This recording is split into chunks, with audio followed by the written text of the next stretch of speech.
ښه تکړه وئ، بیدار اوسئ، پښتانه د پلارونو او نیکونو تاریخ ولولئ. دا خو ډېره داسې مبارزه ده چې په اسانه کېږي. هغې خو ډېرې لویې مبارزې کړي دي. د کراچۍ د جبر په ښار شبه انشاءالله نن جلسه وي. مونږ په لاره یو، در روان یو، انشاءالله در رسېږو به. او تاسو ټول راشئ، سپیشل د کراچۍ خلکو.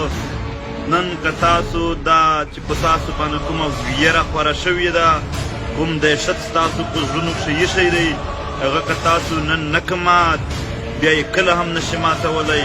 که نن تاسو راووتلی او دا دهشت مو مات کو، دغه یره مو ماته کړله، بیا مو تر ډېره لویه ګټه وکړله.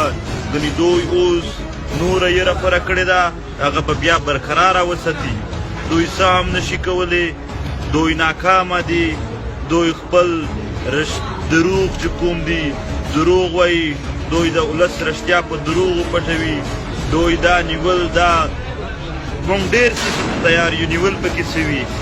دا حقیقت دی چې صرف 18 ګنټې زه د لاهور نه د رحیم یار خان پر ماوالي دي.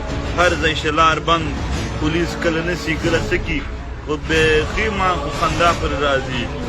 او بیا خو هم موږ روان یو کراچۍ ته ځو، انشاءالله موږ روان یو. تاسو ټول دی الله آباد لري. د جبر په دې ښار کښې د پښتنو په وینو باندې، د پښتنو منډې په اوښکو باندې یوه ویره خوره شوې ده، هغه ته به شکست ورکوي.